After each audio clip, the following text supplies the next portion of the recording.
Good evening.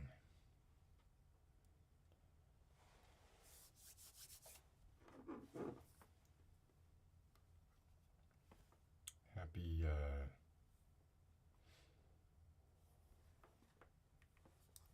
Ides of March. It's the Ides of March. Shall be very afraid. My camera's out of focus.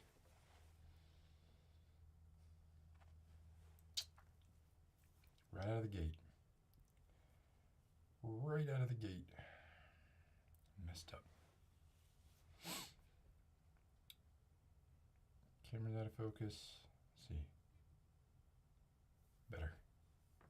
Better. Trying something a little different tonight. Another one of those nights I just kind of didn't prep for anything because what fun is that? My voice is a bit tinny. Is that could just be maybe just the volume? Is it just the volume? Let's see.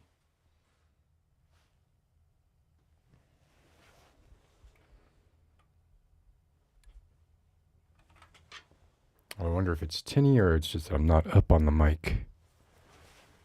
Let's do this.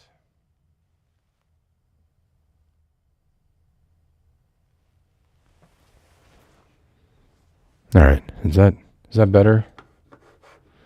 It's about the best I can do.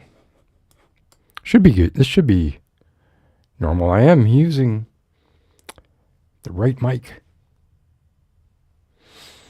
instead of the left mic because over here I have something going on, and I'll show you in a minute. Good, Bivy. Good. Your ears are working. But yeah, I'll show you in a minute what I got going on this side of the table tonight.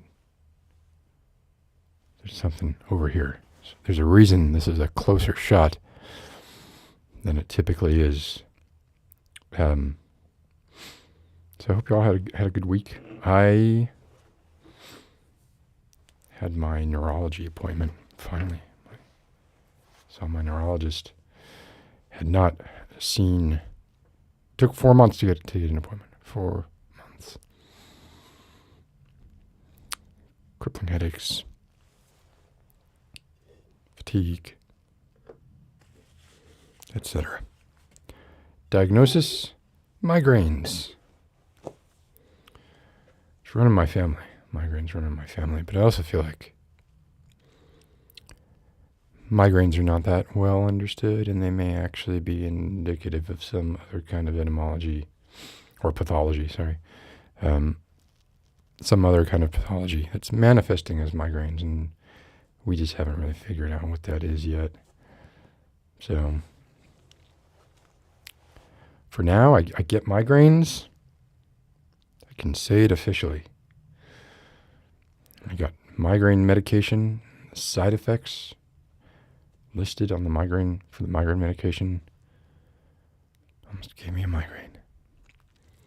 Stuff like short of breath, feeling of doom, heart palpitations, chest tightness.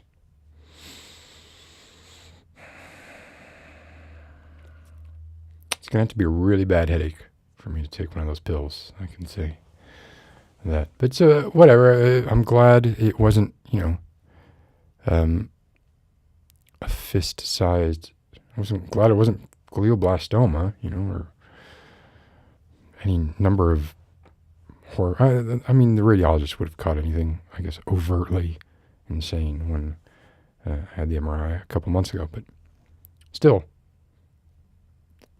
the tests that she had me do were really made me feel like really old. It was like try and push my arms away. Like stand on one foot, close your eyes, touch you. Almost a field sobriety test kind of stuff. But so no signs of anything like MS or anything like that, or early onset dementia. Early onset dementia was sort of my real fear, I guess. Like, if I'm being honest with myself, there's some of that in my family too. So, when the radiology report said some white spots in the gray matter, I was like, I did forget that person's name the other day. Whatever. We're all going to go, and something's going to get us, and that's apparently not what's going to get me, or if it is going to get me, it's going to get me in another decade or so. So, it's exciting. Anyway, tonight I wanted to show you all something, because there are things, I've talked about this before, you have those moments when you're young, those formative events that happen to you, akin to Paul McCartney walking past his first guitar store and looking up and seeing that guitar, saying, maybe I should play guitar. Sounds like maybe I could write a song. So yeah, I'm comparing myself to Paul McCartney in this analogy. It's not good. I mean, there's a million people. Everybody has those moments, whether they amount to a hill of beans or not. Oh, shit. Hold on. Shit. Oh, come on.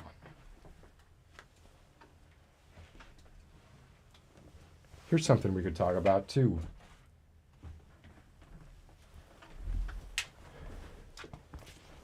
Things we should have solved by now.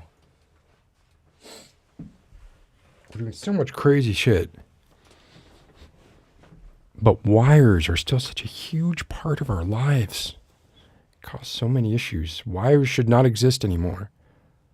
We should be completely wireless. I should not have to worry about rolling over my in-ear monitor. And obviously I'm aware of Bluetooth. I've tried. Believe me, I can't live with the lag.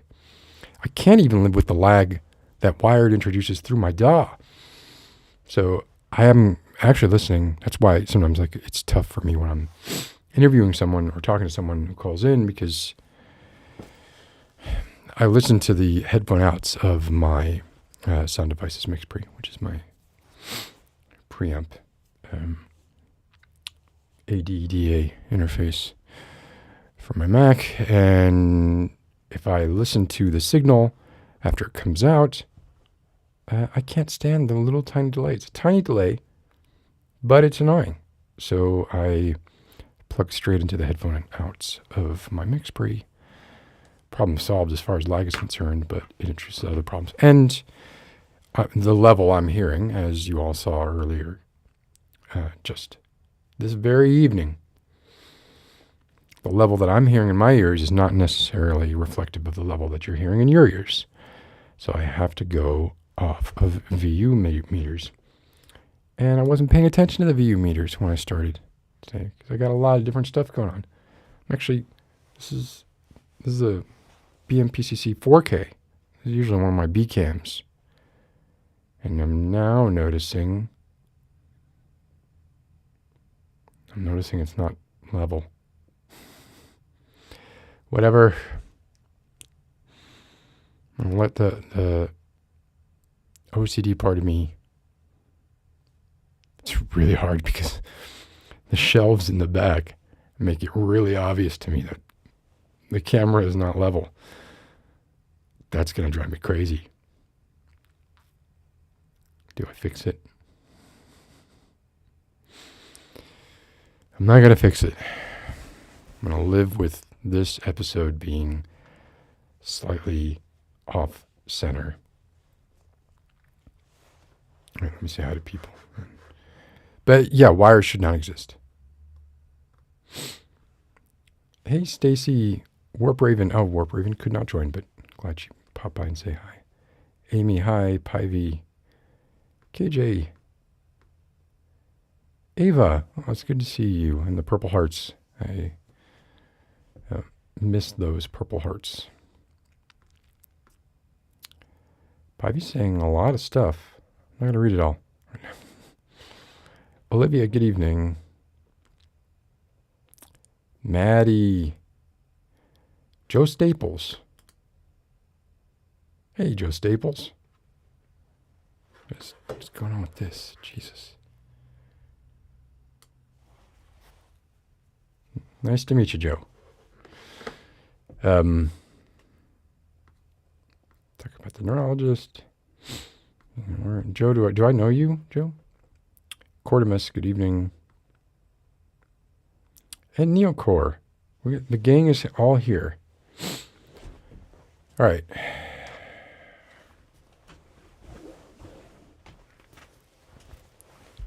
Let's just hop right into this. So, all right, we have the. Oh, no, I got to do this. Let me do this. Then we'll hop right into it.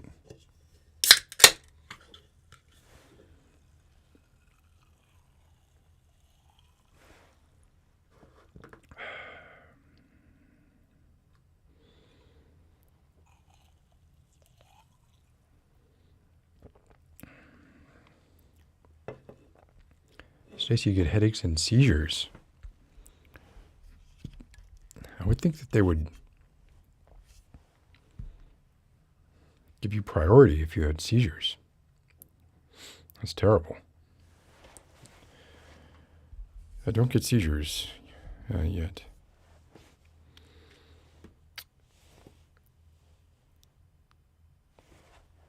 David Bowie. David Bowie just bought a waterproof phone and is watching this from the shower. It's true. God bless Stever and Elon. God bless and Bill, our technocratic overlords. Bless them all. They're also loving and giving, universally adored by their families. Trouser Mouse too. And I'm 5 minutes in, I'm being baited by Indigo.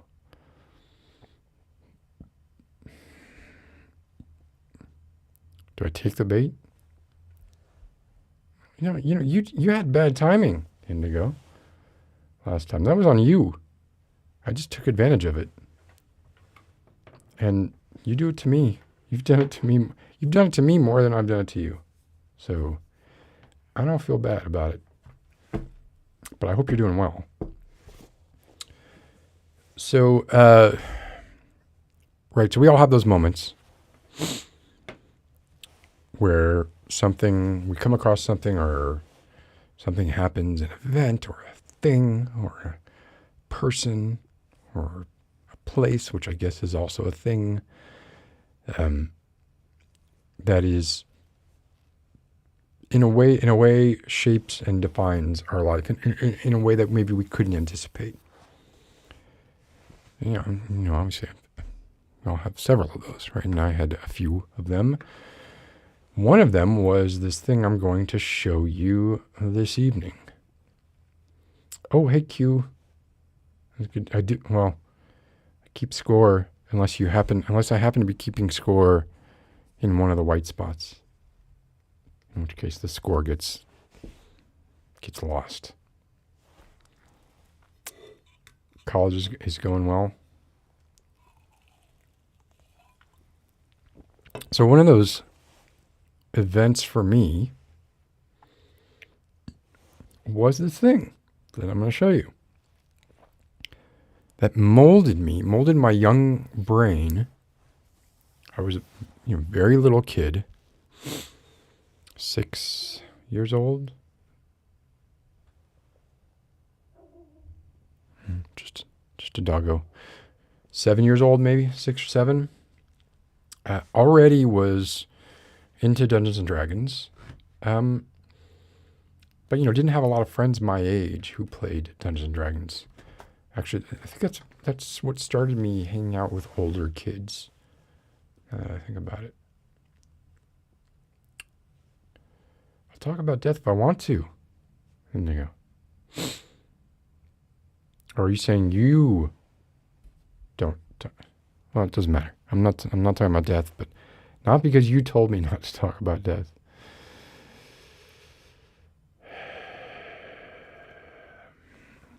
Anyway, played Dungeons and Dragons a lot. And at that time, like there were obviously tabletop standard version of Dungeons and Dragons. But then, we had the electronic revolution. And we had Intellivision. And that had a Dungeons and Dragons version. We had the Atari 2600, which had Adventure, which was Dungeons and Dragons. There were a couple other 2600 games that were essentially Dungeons and Dragons, whether they had the trademark or not. But Mattel, electronics company Mattel, toy company Mattel, got their hands on the Dungeons and Dragons license, and they came out with a couple of things. One of the things they came out with was one of those LCD screen push-button games, kind of like they had their football, a little football where it's just little red lines representing the players. I used to play the fuck out of that thing, man. They came out with one of those for Dungeons and Dragons, and that was terrible. That was awful. But then they came out with this, and I played this, and I loved it. I loved it so much, and I played it so much. And here's the thing. You could play it alone, right? So that was important, because I spent a lot of time alone, just by myself, crying. Alone and crying. Not much has changed. I'm back here alone and crying and playing this game.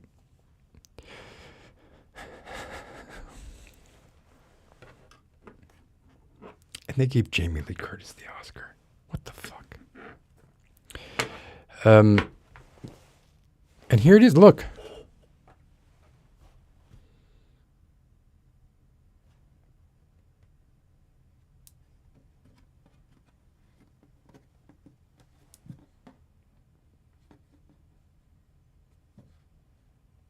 Dungeons and Dragons. What are you doing there? What? Oh, I guess you're there. You're not. Okay, there you're gone. Dungeons and Dragons. A computer labyrinth game. Yeah, this was back when they had things that they actually called computer games. It sounds so archaic at this point to call something a computer game. It is the original. And I got it and it hadn't been working. But I did, like I will often do, when I get electronics that I'm pretty sure are gone and aren't coming back, I shake them. And I shook it and it started working again. Which, if there are chips on a board made in the 80s, shitty as it sounds, sometimes they come loose, and sometimes a good old bang on something will seat that chip back. We literally used to do this to fix Amiga 500s. Commodore made a computer called the Amiga. I worked at Electronics Boutique. People would come in with their Amiga 500s. The green screen of death. There was a graphics chip on the Amiga 500 that made it so much better than its competition at the time. And you could literally just drop it from about 3 feet off the ground onto the floor. And that fat Agnes chip would reseat itself. And bam, you fixed the Amiga 500. So I tried that with this, and it worked. I tested it just before going live. Still works. Played several games on it. Still works. So it should still work. Let me do one thing, though. Let me do this. I'm going to do something here. I'm calling an audible.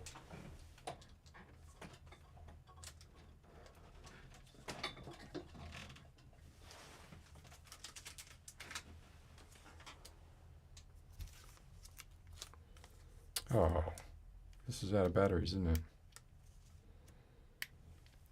That's why you were given this. Well, maybe it's not out of batteries. No, it is out of batteries. It's about to go out. No, it's not out of batteries. Okay. Put you way down. Way down. I just want to have some cool mood lighting. Some cool mood lighting. Let's see what kind of hue. We gotta go with a green. Oh, actually, I kind of like this salmon. Maybe salmon. How's that look? Let's see how that looks. Could have done it. Okay, well, that's how that looks. Stay put, boy. Oh, that's better, huh? Nice little... Throws it into relief. Okay. So there were a few things about this game that to me were really formative. Do I want to put you in scene? Do you go in like that? You're pretty top heavy. I'm worried you're going to fall over again, but okay. I wonder, let's do this. Let's try something else also. Let me try this. Oh, this is going to be good. I'm playing with fire right now. I'm just begging for something bad to happen by doing this. Oops.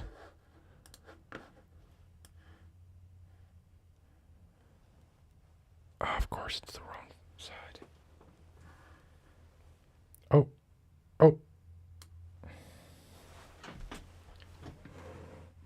Oh my God. Oh, but now I'm far away from the mic. Damn it. Nothing ever works right. I can't ever get everything to work. But this way you here. That's as far as you're going to go, isn't it? All right. Well, guess what? Really cranking the volume on that, and let's see how that works.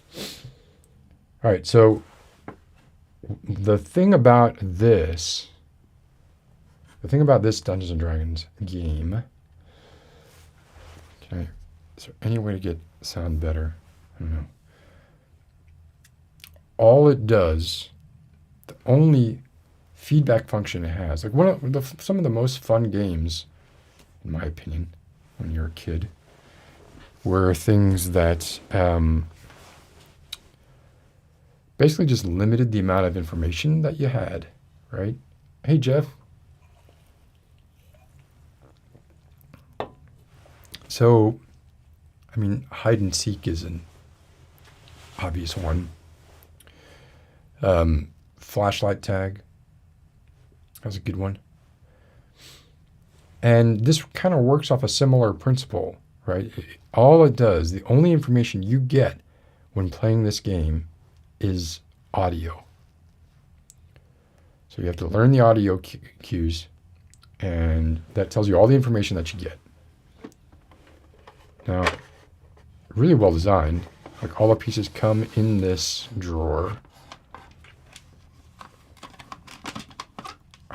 I had mine for so long before finally, I don't know what its fate was. Oh, Jesus.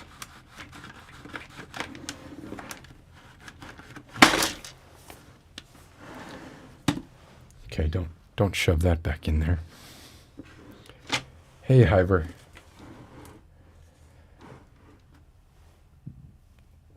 Oh, excuse me.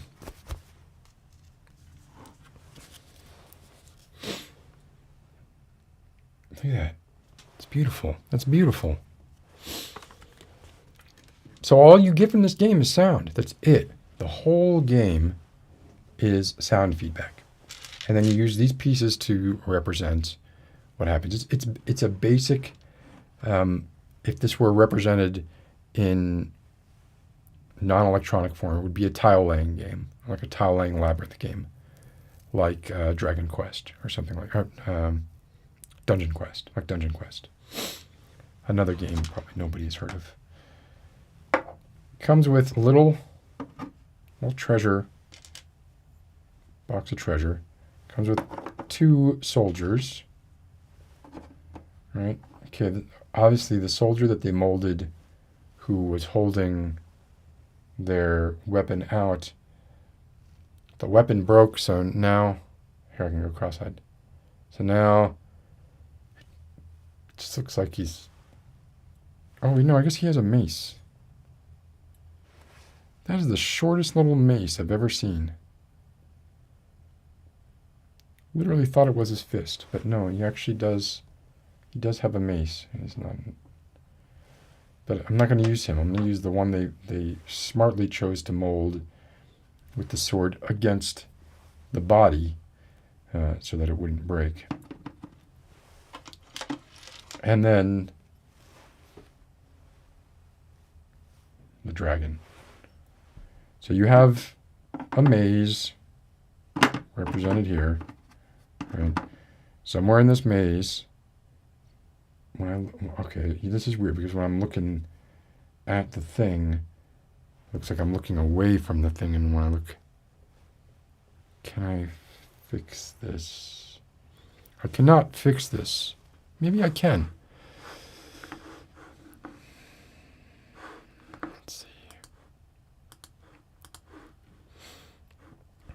Do I care about fixing? I don't really care about fixing it. No, this is going to flip everything, isn't it? Yeah, that just flips everything. That doesn't do it. That's worse. I cannot just flip one source here, can I? Doesn't look like it. I probably can, but not going to take the time to figure that out now. So, okay. Goal is you start somewhere, it generates a random maze. The dragon is somewhere, you don't know where. And the treasure is somewhere. The treasure room is guarded by the dragon. And you need to get to the treasure and then escape from the maze.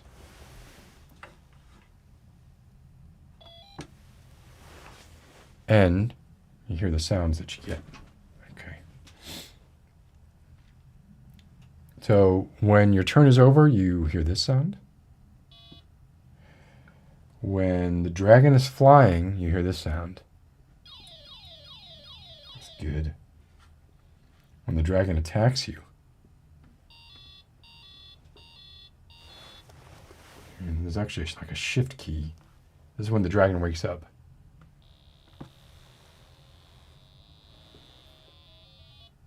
You don't want to hear that. So when you start out, like, the dragon's going to be some ways away from you, and you're going to be looking around, but running into walls because it's dark. And that's what these represent, the walls. As you find them, if you get within 3 spaces of the dragon wakes up. So you don't want to hear that wake sound. But at the same time, you kind of do, because the only way you're ever going to get to the treasure is if you get near the dragon. Right? Here's if you hit a wall. Get used to that. Hear that a lot. Illegal move. This is Warrior 1's ready sound, which we're only going to be playing with 1 warrior, so that's the only sound you'll ever hear. Inevitably, when the dragon kills me, you'll hear this.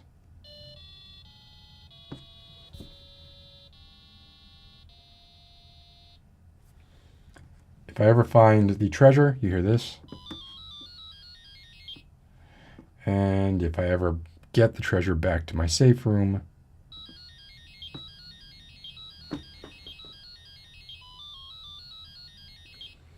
Those sounds are so embedded in my brain.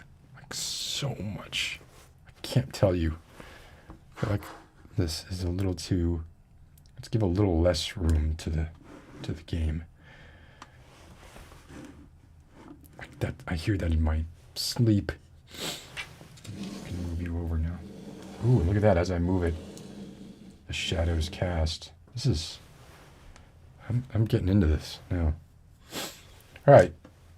So to begin with, you don't know where these things are. The only thing you know is where you are. That's all you know.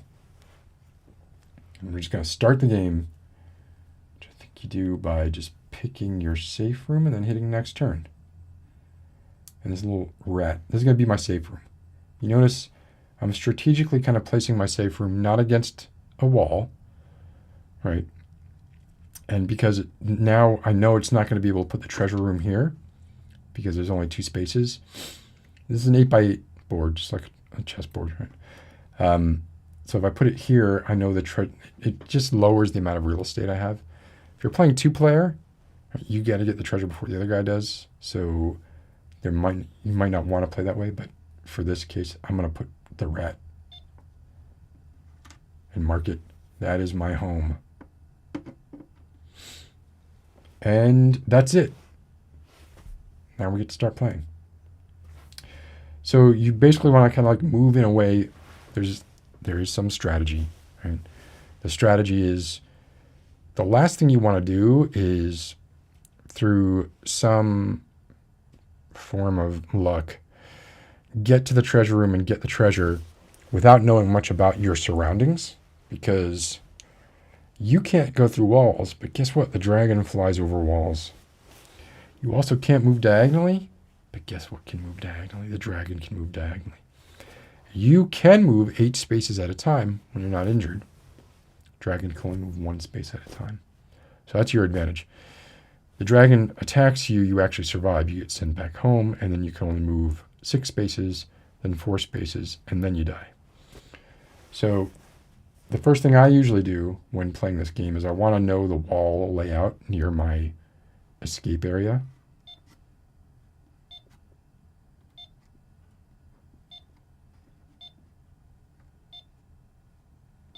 That's unusual.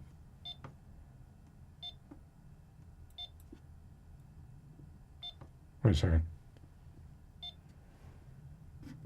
Oh, okay, wait, no, it did not start. Hold on. It's, okay, hold on. Let me start this over again. Sorry, my bad.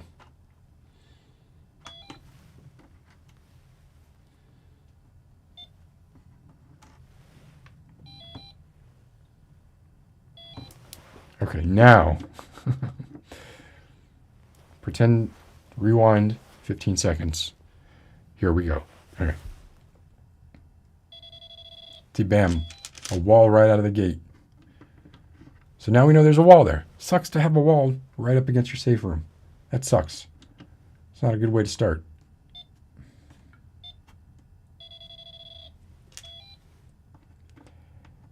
And thusly, you map out the maze that you're in, and you find the treasure, and you bring it home or you don't. Let's be sure there's no wall here. It's not registering when I press there.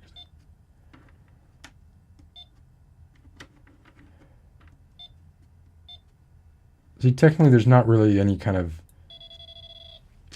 time pressure going on for me right now because I don't have an opponent who's trying to find the treasure, so I could really just like really take my time and map out the place really, really well. Oof. Which I know is exciting for everybody. Oof.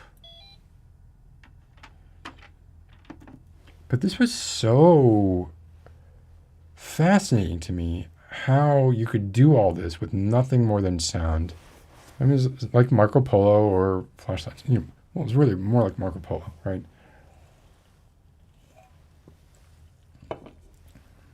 And it was formative as like a gameplay device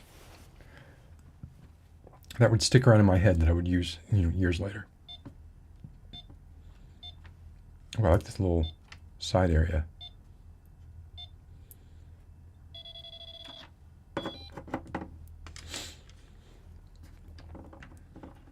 So we have a good escape route here.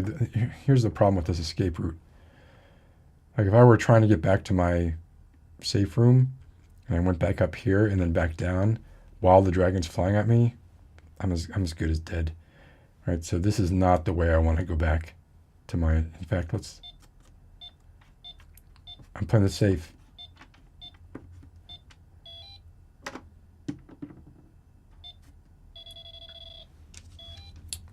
I don't like this layout.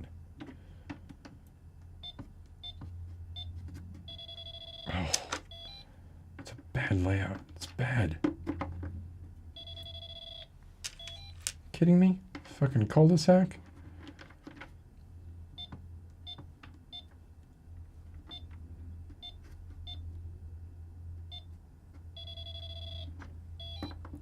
Alright, so it looks like,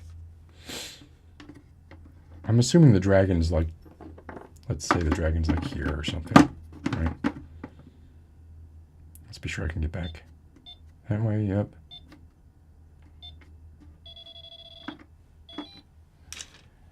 Alright.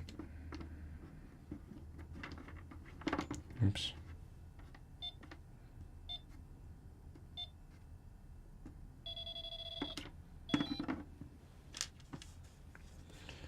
Starting to feel a little bit nervous.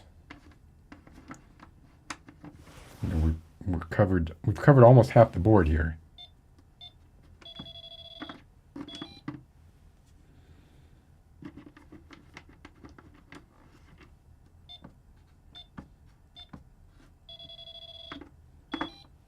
You don't want to get stuck in that corner.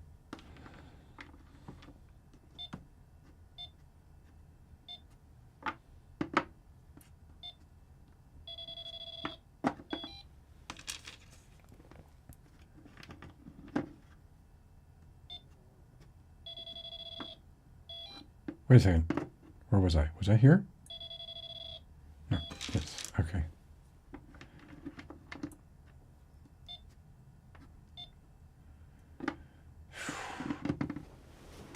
All right. This is where the pressure starts to build up.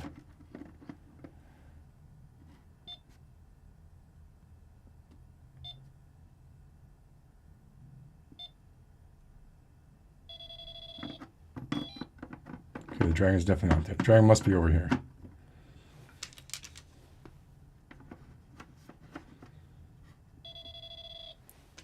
Wow.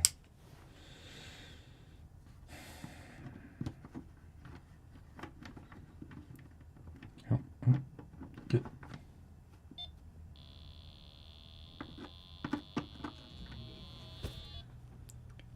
Okay, that means I'm 3 spaces away from the dragon. When I was here, I was not 3 spaces away from the dragon. It's not really clear on if you can be diagonal spaces away from the dragon. But I'm gonna guess the dragon's there.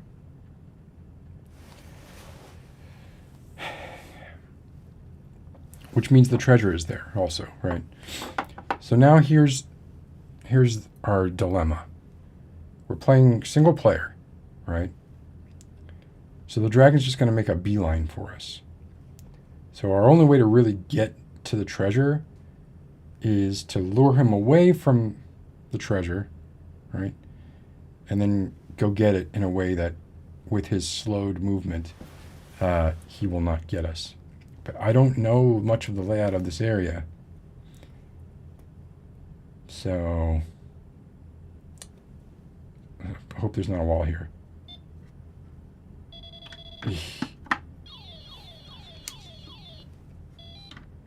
Oh no. Okay. So assuming he was there, now he would be here. Again, I'm guessing here. I don't know for sure.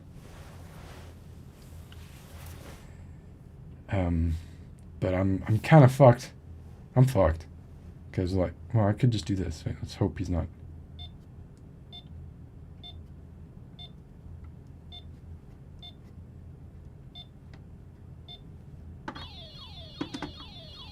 Alright, so having done that, he probably would move there. But again, like I said, doing a lot. Guesses based on guesses.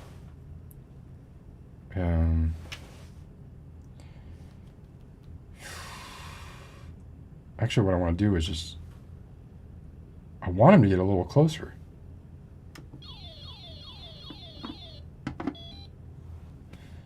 Now here's the danger is if he happens to be here,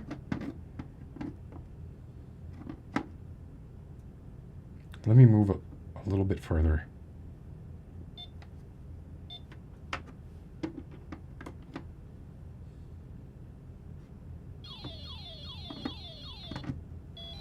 Okay, so again, not positive he's there. This isn't really focused on pieces that well, is it?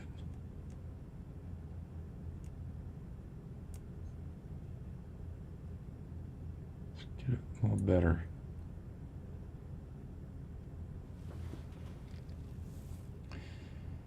All right, so I'm just going to run around him.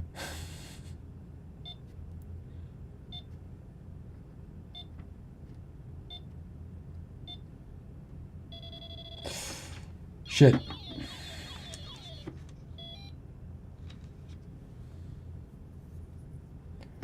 So he's probably right next to me.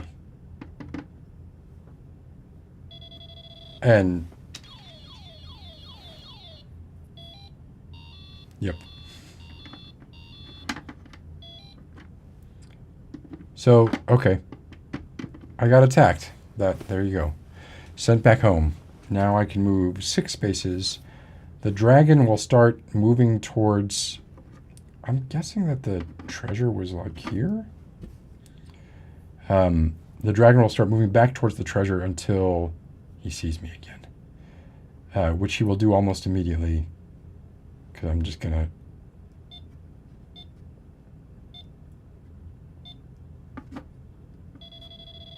fuck.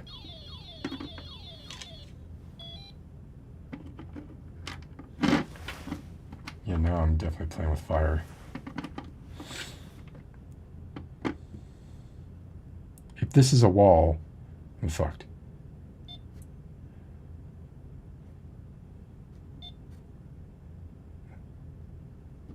Should I go for it?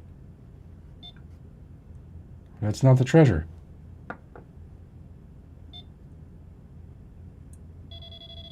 Shit.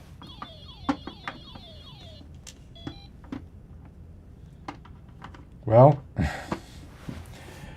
think you can see the position I'm in here. I'm F'd in the A. That's what I am right now.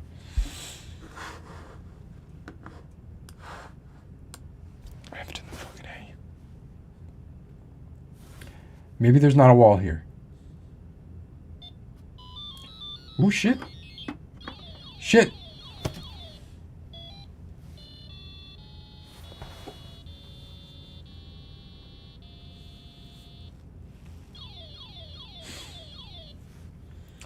So, maybe I forgot to mention this, but when you get the treasure, your turn ends. So, I did get to the treasure, as you heard, but my turn ended and the dragon attacked me.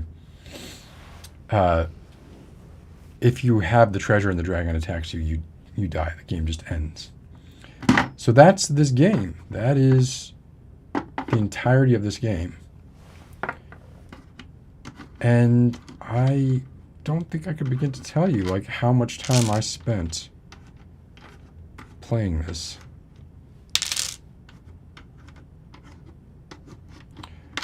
Now sometimes I would play it, I mean my goal was always to beat the dragon, right? So if you play 2-player and you're playing both the warriors, you can, it's really easy to win, right? You can just use one warrior to lure the dragon away. And then with the other warrior, you go in and steal the treasure. But just incredible to me that like somebody had this idea that they're like, well, I'm going to make a game where you play as a person in a dungeon trying to find a treasure. There's a dragon that flies around and tries to get you, and you try and get the treasure and get out. And I'm going to do it with nothing but some blips and bloops.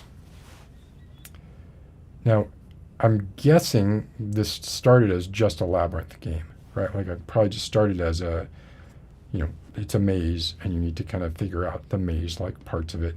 And they just iterated on it and added elements. Maybe it wasn't a dragon. Maybe it was just like, something else that you were trying to figure out.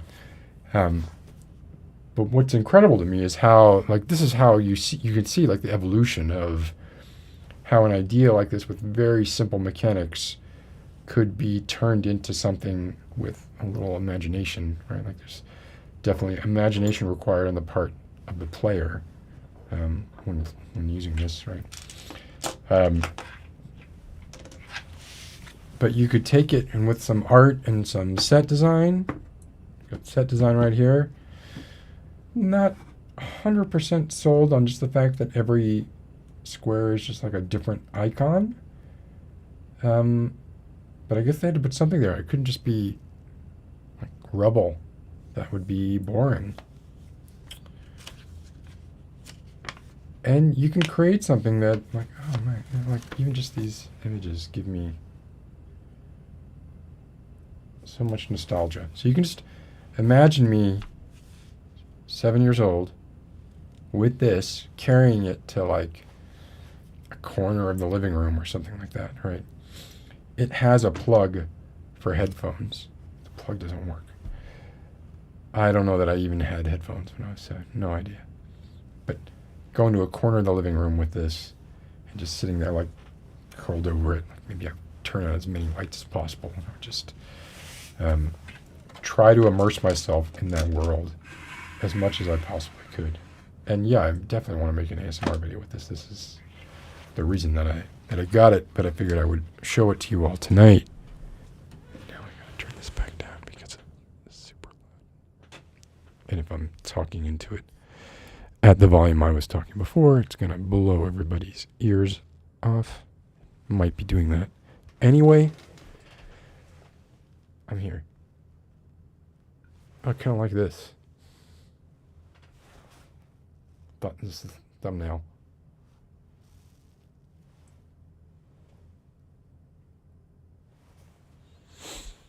Sorry, I had to pose for the thumbnail. Let me get this off the screen now.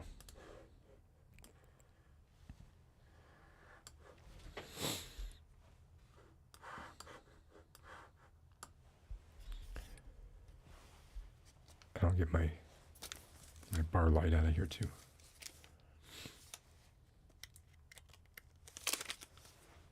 You notice I actually have ND film on this bar light. Because even at its dimmest, the way that I had things set up, it was blowing out. So I actually had to wrap it in ND film.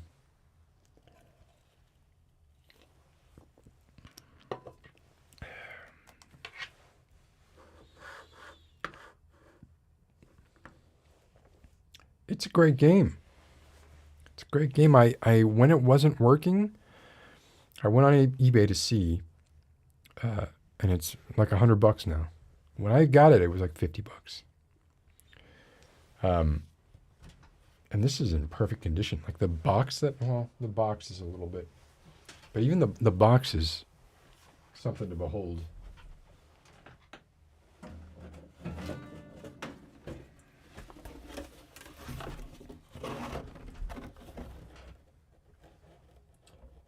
That is a colorful dragon.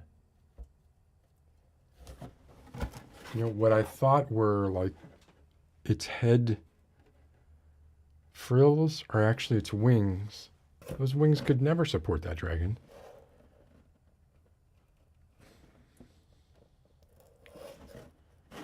But what is sort of... I like this picture. A father and son on the side there, playing their Dungeons and Dragons together. Find and steal the dragon's treasure. Exciting electronic sounds guide you through the labyrinth. Warn you when the dragon wakes. A game of strategy and high adventure, played on an electronic, touch-sensitive board.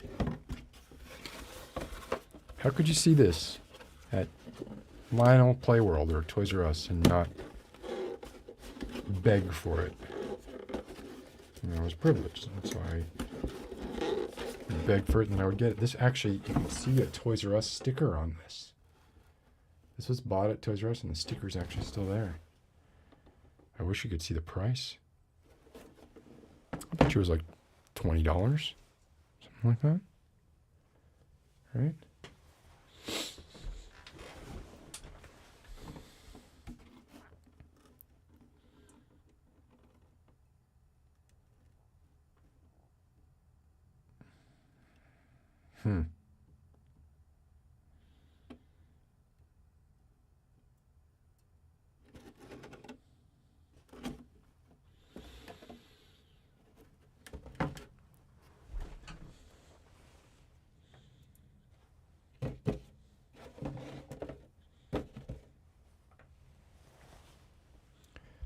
There you go.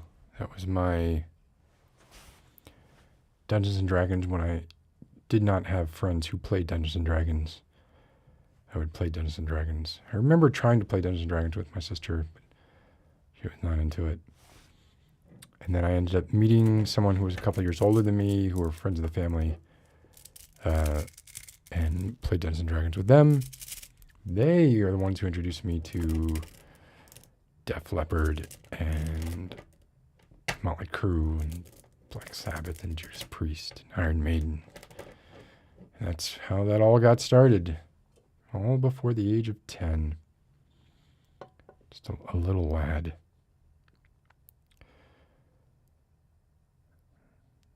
If you think about my life, man, life is just gonna... Life just blows by.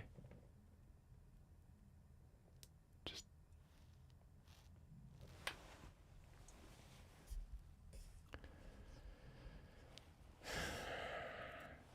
Enjoy yourselves while you can. How about an inspirational reading?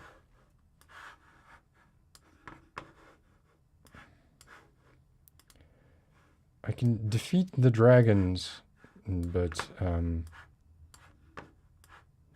not the dragons in my head, right?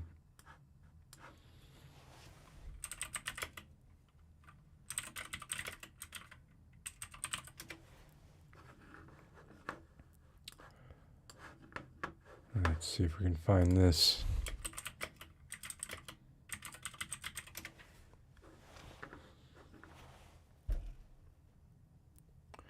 Philosophy Now.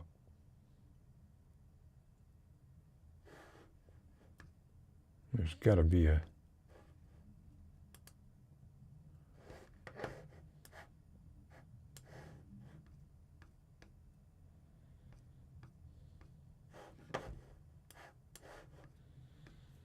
How many times have I read The Last Messiah on stream?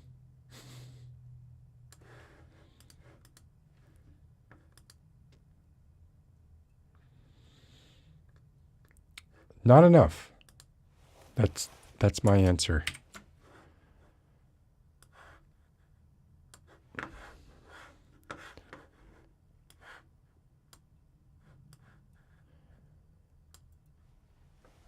For those of you who have never heard of... You don't need to do anything. Have I really read it more than once? Wow.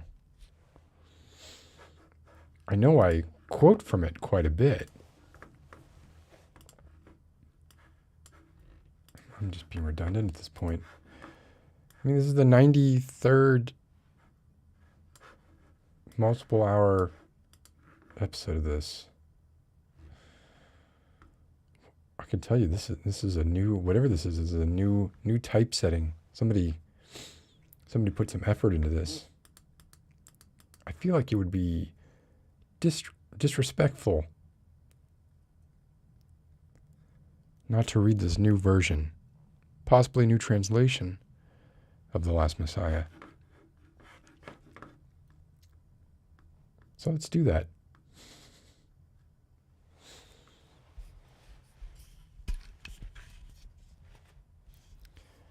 You can go to sleep to the dulcet sounds of Peter Wessel-Zappa talking of cosmic horror.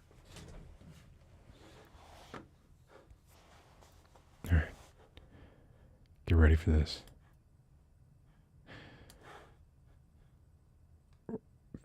Bubba, people seem to be saying hi to Bubba, but I don't see a Bubba.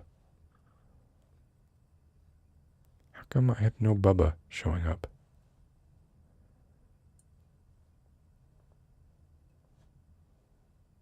Wait. Oh, you sorry, that's Amy's animal. Cat, dog. Okay. Thought you were talking about somebody who was messaging. I could not figure out for the life of me who you referred to. One night, I don't have the reverb, but I'm going to do it anyway. The Last Messiah by Peter Vesselzappa. One night in long bygone times, man awoke and saw himself. He saw that he was naked under cosmos, homeless in his own body. All things dissolved before his testing thought. Wonder above wonder, horror above horror, unfolded in his mind. Then woman too awoke, and said it was time to go and slay. And he fetched his bow and arrow, a fruit of the marriage of spirit in hand, and went outside beneath the stars. But as the beasts arrived at their water holes where he expected them of habit, he felt no more the tigers bound in his blood, but a great psalm about the brotherhood of suffering between everything alive.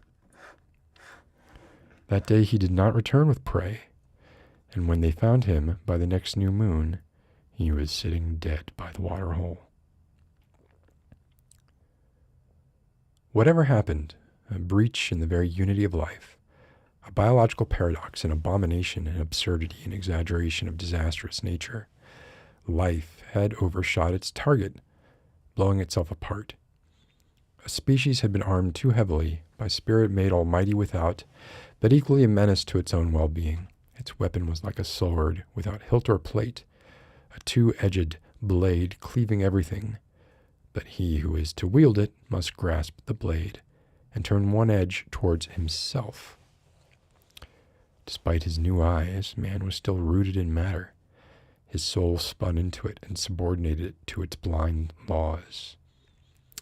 And yet he could see matter as a stranger, compare himself to all phenomena, see through and locate his vital processes. He comes to nature as an unbidden guest, in vain extending his arms to beg conciliation with his maker. And nature answers no more. It performed a miracle with man, but later did not know him. He has lost his right of residence in the universe, has eaten from the tree of knowledge, and been expelled from paradise. He is mighty in the near world, but curses his might, as purchased with the harmony of soul, his innocence, his inner peace in life's embrace. So there he stands with his visions betrayed by the universe, in wonder and fear. The beast knew fear well, in thunderstorms and on the lion's claw. But man became fearful of life itself, indeed of his very being. Life, that was for the beast to feel the play of power. It was heat and games and strife and hunger, and then at last to bow before the law of course. In the beast, suffering is self-confined.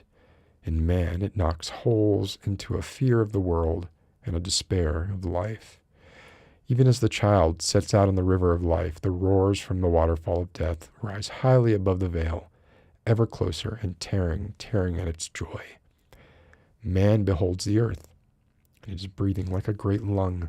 Whenever it exhales, delightful life swarms from all its pores and reaches out towards the sun.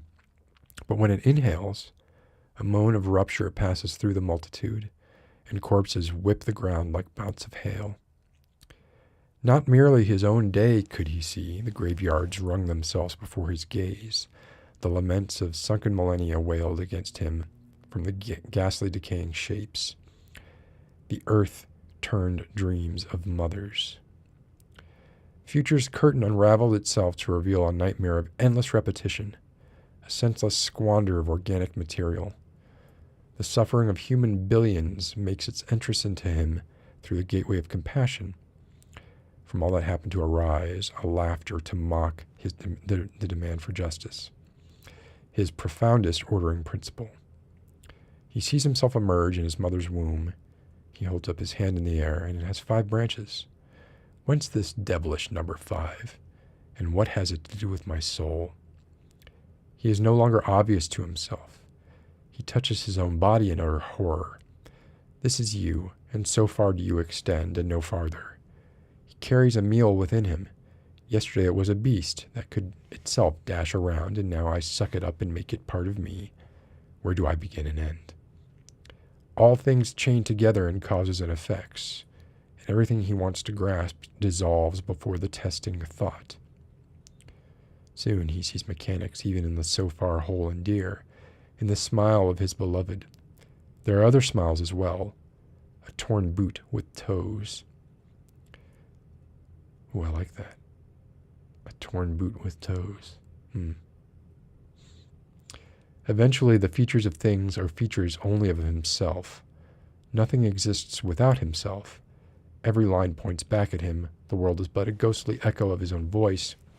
He leaps up loudly, screaming, and wants to disgorge himself onto the earth, along with his impure meal. He feels the looming of madness and wants to find death before losing even that ability. Yet as he stands before imminent death, he grasps its nature also, and the cosmic import of the step to come. His creative imagination constructs new, fearful prospects beyond the curtain of death, and he sees that even there is no sanctuary found. And now he can discern the outline of his biologica cosmic terms. He is the universe's helpless captive, kept to fall into its nameless possibilities. From this moment on, he is in a state of relentless panic. Such a feeling of cosmic panic is pivotal to every human mind. Indeed, the race appears destined to perish insofar as any effective preservation and continuation of life is ruled out, when all of the individual's attention and energy goes to endure or relay this catastrophic high tension within. The tragedy of a species becoming unfit for life by over-evolving one ability is not confined to humankind. Thus it is thought, for instance, that certain deer in paleontological times succumbed as they acquired overly heavy horns. The mutations must be considered blind. They are thrown forth without any contact of interest with their environment. In depressive states, the mind may be seen in the image of an antler in all its fantastic splendor, pinning its bearer to the ground. It reminds me of, I think there's this video that's going along right now of an elk who looks like got into a fight with another elk, locked horns, and tore the head from the elk it was in battle with, and now is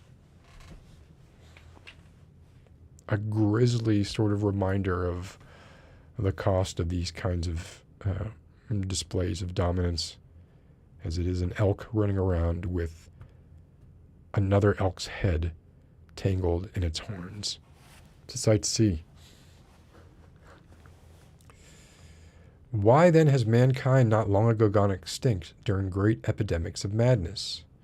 Why do only a fairly minor number of individuals perish because they fail to endure the strain of living? Because cognition gives them more than they can carry. No. No idea. Do you know? Who knows? Anybody else know? Cultural history, as well as observation of ourselves and others, allow the following answer. Most people learn to save themselves by artificially limiting the content of consciousness. Hey! Ooh, that's some bright glare. Ooh. I'm not afraid. I'm not in a state of constant panic. Everything's going to be fine. I just play with these a little bit longer.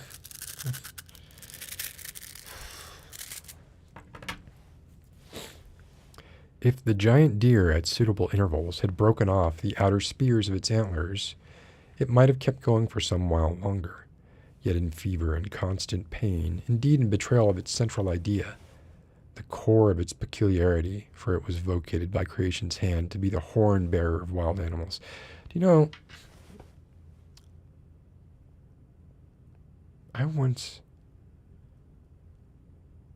like, I have been a fan of Peter Wessel-Zapfe, and honestly, like, of biology for a long time. And I had a partner once, like, accuse me of stealing the idea of, it was the Barbaroussa specifically, and using it in a video. Because they had the idea. Fucking annoying. People are so arrogant. Like, people are just arrogant. People, like, I'm arrogant too, but I do feel like there's this idea that people will do whatever they can. I have so much trouble listening to almost any, even political podcasts now, or anytime I go on Twitter, which I don't know why I keep doing that, but there's so much. I can't tell you the number of times I've heard the phrase, as I've said, like, many times, or I always say this, or just like I said, right? Everyone's so desperate to, like, grasp onto some shit like that, to, like, get some kind of ownership. There's nothing new under the sun, man. There's nothing you can think of that's original or interesting. Well, interesting, but certainly not original. You stop being so precious about the things that you think you created or owned. It's fucking embarrassing. And then, you know what an extension of that is?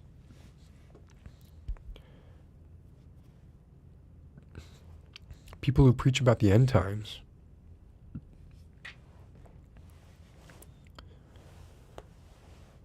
You think the end of the world is going to come during your lifetime? Like, that is an arrogant premise. Your life is a blink. It's not going to happen. It'll happen in someone else's lifetime, not yours.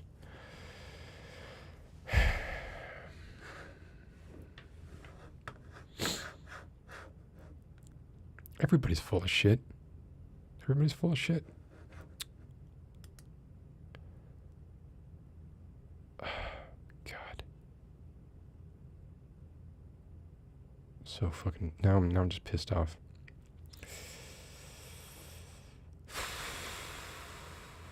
What it gained in continuance, it would lose in significance, in grandness of life. In other words, a continuance without hope. A march not up to affirmation, but forth across its ever-recreated ruins. A self-destructive race against the sacred will of blood. The identity of purpose and perishment is, for a giant deer, not beer, deer, and man alike, the tragic paradox of life. In devoted Bejahung, the last Service Giganticus bore the badge of its lineage to the end. The human being saves itself and carries on. It performs to extend a settled phrase, a more or less self-conscious repression of its damaging surplus of consciousness. This process is virtually constant across our waking and active hours. It's a requirement of social adaptability and of everything commonly referred to as healthy and normal living. Psychiatry even works on the assumption that the healthy and viable is at one with the highest in personal terms. Depression, fear of life, refusal of nourishment, and so on, are invariably taken as signs of a pathological state and treated thereafter. Often, however, such phenomena are messages from a deeper, more immediate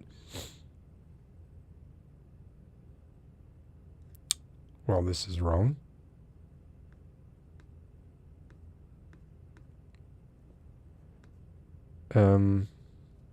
So from page 5 to page 6,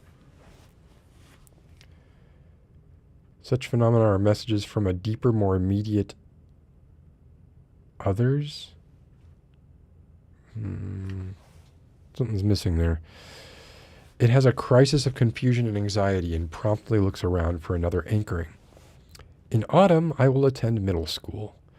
If the substitution somehow fails, then the crisis may take a fatal course. I think there's a page missing.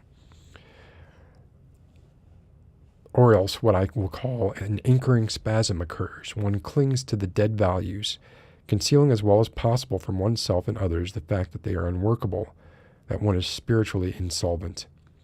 The result is lasting insecurity, feelings of inferiority, overcompensation, restlessness. Insofar as this state falls into certain categories, it is made subject to psychoanalytic treatment, which aims to complete the transition to new anchorings.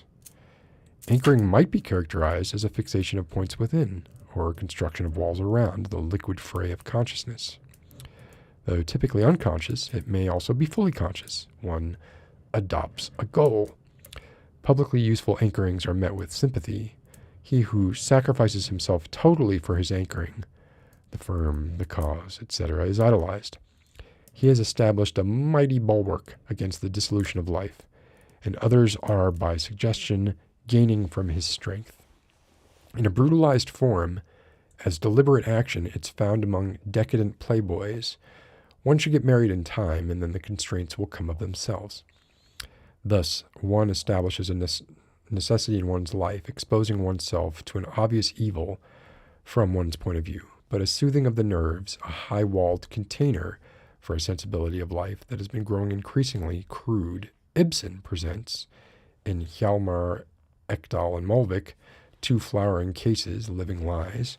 There is no difference between their anchoring and that of the pillars of society, except for the practio-economic unproductiveness of the former. Any culture is a great rounded system of anchorings, built on foundational firmaments, the basic cultural ideas. The average person makes do with the collective firmaments. The personality is building for himself. The person of character has finished his construction, more or less grounded on the inherited collective main firmaments: God, the church, the state, morality, fate, the law of life, the people, the future. The closer to main firmaments a certain carrying element is, the more perilous it is to touch. Here, a direct protection is normally established by means of penal codes and threats of prosecution, inquisition, censorship, the conservative approach to life. The carrying capacity of each segment either depends on its fictitious nature not having been seen through yet, or else on its being recognized as necessary anyway. Hence the religious education in schools, which even atheists support because they know no other way to bring children into social ways of response. I don't know if I agree with that. My parents sure as hell did, though. Whenever people realize the fictitiousness or redundancy of the segments, they will strive to replace them with new ones, the limited duration of truths, and whence flows all the spiritual and cultural strife, which, along with economic competition, forms the dynamic content of world history. The craving for material goods, power, is not so much due to the direct pleasures of wealth, as none can be seated on more than one chair, nor eat himself more than sated. Rather, the value of a fortune to life consists in the rich opportunities for anchoring and distraction offered to the owner. Both for collective and individual anchorings, it holds that when a segment breaks, there is a crisis that is graver the closer the segment to main firmaments. Within the inner circles, sheltered by the outer ramparts, such crises are daily and fairly pain-free occurrences, disappointments. Even a playing with anchoring values is seen here: wittiness, jargon, alcohol. But during such play, one may accidentally rip a hole right to the bottom, and the scene is instantly transformed from euphoric to macabre. The dread of being stares us in the eye, and in a deadly gush we perceive how the minds are dangling in the threads of their own spinning, and that a hell is lurking underneath. The very foundational firmaments are rarely replaced without great social spasms, and a risk of complete dissolution, reformation, revolution. During such times, individuals are increasingly left to their own devices for anchoring, and the number of failures tends to rise. Depressions, excesses, and suicides result. German officers after the war, Chinese students after the revolution. Another flaw of the system is the fact that various danger fronts often require very different firmaments. As a logical superstructure is built upon each, there follow clashes of incommensurable modes of feeling and thought. Then despair can enter through the rifts. In such cases, a person may be obsessed with destructive joy, dislodging the whole artificial apparatus of his life, and starting with rapturous horror to make a clean sweep of it. The horror stems from the loss of all sheltering values, the rapture from his by now ruthless identification and harmony with our nature's deepest secret, the biological unsoundness, the enduring disposition for doom. We love the anchorings for saving us, but also hate them for limiting our sense of freedom. Whenever we feel strong enough, we thus take pleasure in going together to bury an expired value in style. Material objects take a symbolic import here. This is the radical approach to life. When a human being has eliminated those of his anchorings that are visible to himself, only the unconscious ones staying put, then he will call himself a liberated personality. A very popular mode of protection is distraction. One limits attention to the critical bounds by constantly enthralling it with impressions. This is typical even in childhood. Without distraction, a child is insufferable even to itself. "Mom, what am I to do?" A little English girl visiting her Norwegian aunts came inside from her room saying, "What happens now? The nurses attain virtuosity. Look, a doggy. Watch, they're painting the palace." The phenomenon is too familiar to require any further demonstration. Distraction is, for example, the high society's tactic for living. It can be likened to a flying machine made of heavy material, but embodying a principle that keeps it airborne whenever applying. It must always be in motion, as air only carries it fleetingly. The pilot may grow drowsy and uncomfortable out of habit, but the crisis is acute as soon as the engine flunks. The tactic is often fully conscious. Despair may dwell right underneath and break through in gushes in a sudden sobbing. When all distractive options are expended, spleen sets in, ranging from mild indifference to fatal depression. Women, in general less cognition-prone and hence more secure in their living than men, preferably use distraction. Well, what do you know? Yeah, Amy, I noticed that. I've also noticed there's a couple differences here than the one that I remember or have printed out or whatever it is. I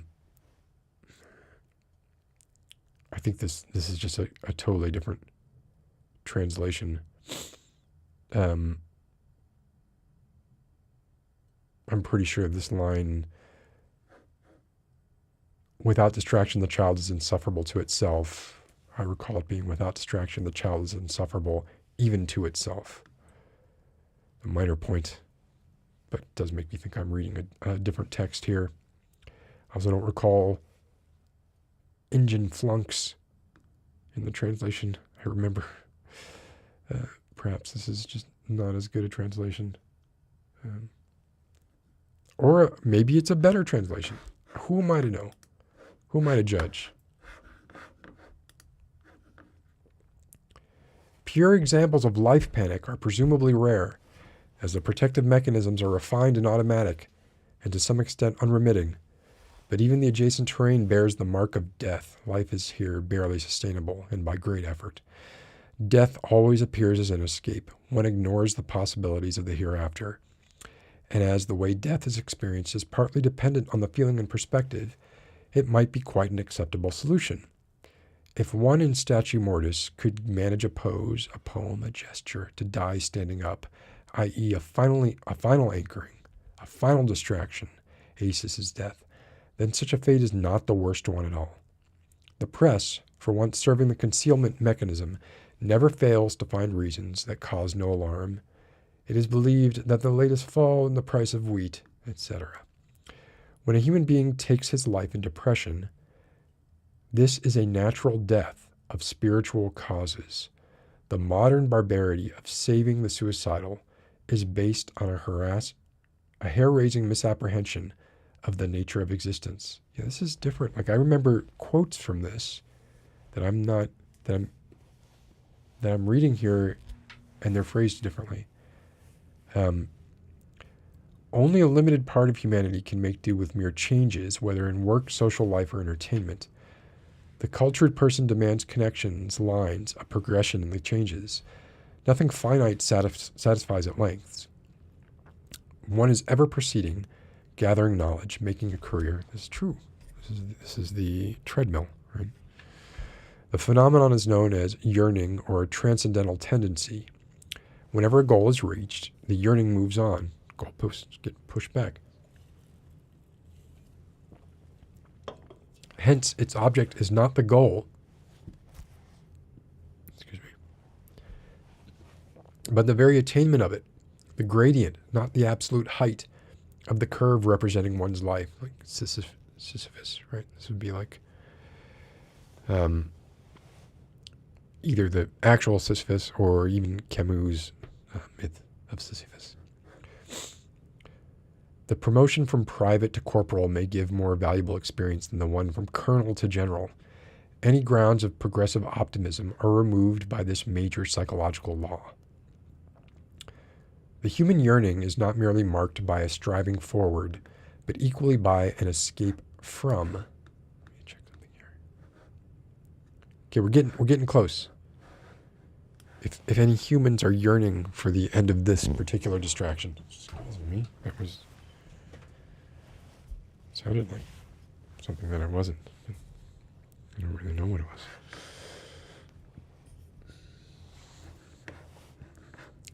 And if we use the word in a religious sense, only the latter description fits.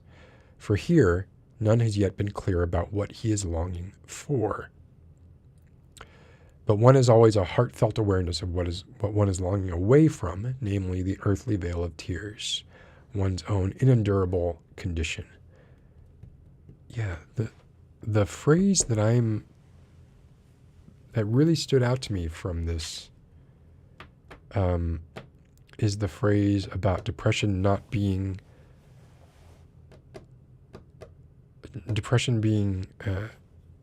a symptom of the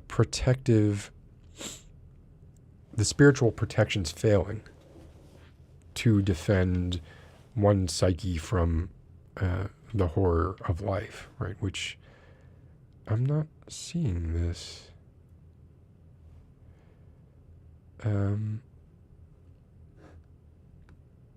That's my favorite part. And even the way this is split up is different. Like it's supposed to be split up by the distractions, right? Like sublimation, distraction, the 5 ones. Right? The fourth remedy against panic, sublimation, is a matter of transformation rather than repression. Through stylistic or artistic gifts can the very pain of living at times be converted into valuable experiences. Positive impulses engage the evil and put it to their own ends, fastening onto its pictorial, dramatic, heroic, lyric, or even comic aspects.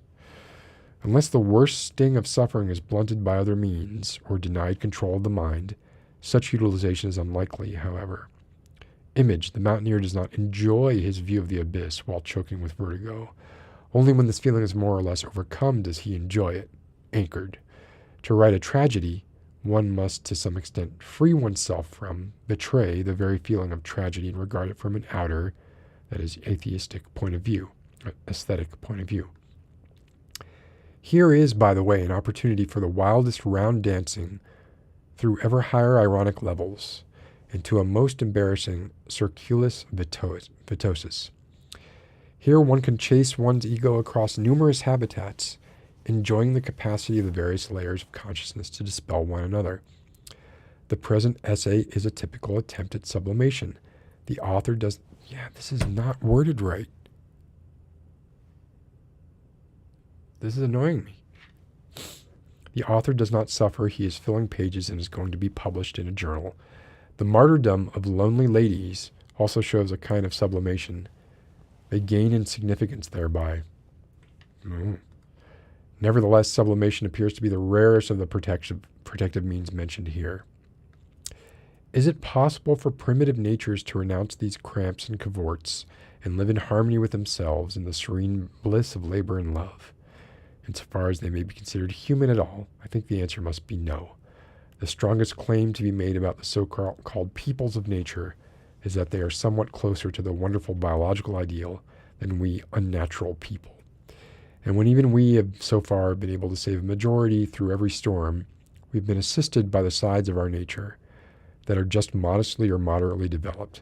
This positive basis, as protection alone cannot create life, only hindering its faltering, must be sought in the natural adapted deployment of the energy in the body and the biologically helpful parts of the soul, subject to such hardships as are precisely due to the sensory limitations, bodily frailty, and the need to do work for life and love.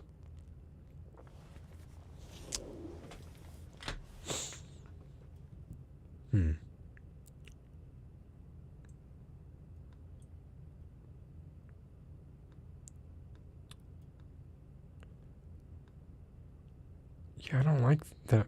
This is so different.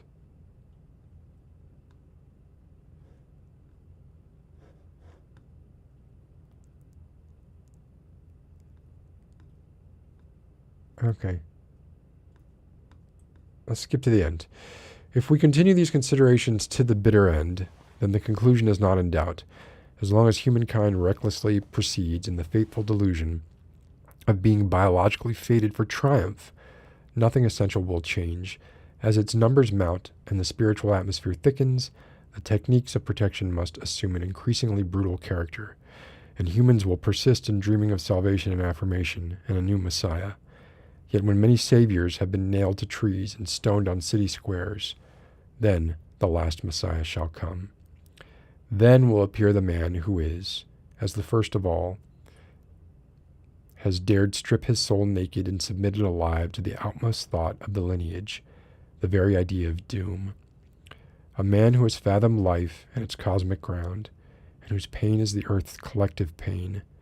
With what furious screams shall not mobs of all nations cry out for his thousandfold death, when like a cloth his voice encloses the globe, and the strange message has resounded for the first and last time. The life of the world is a roaring river, but earth's is a pond and a backwater. The sign of doom is written on your brows. How long will ye kick against the pinpricks?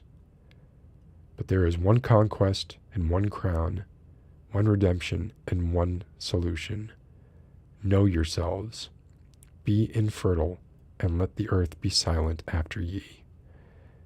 And when he is spoken, they will pour themselves over him, led by the pacifier makers and the midwives, and bury him in their fingernails. He is the last Messiah. As son from father, he stems from the archer by the waterhole. Even the order there is wrong on that last quote. It's the midwives and the pacifier makers. But be infertile and let the earth be silent after ye. Sort of the statement in opposition to be fruitful and multiply. That's really the point. But that was not a good translation. So I apologize for that. If it makes you feel any better, it was ticking me off too.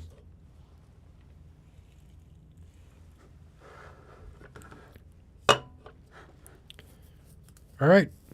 See ya.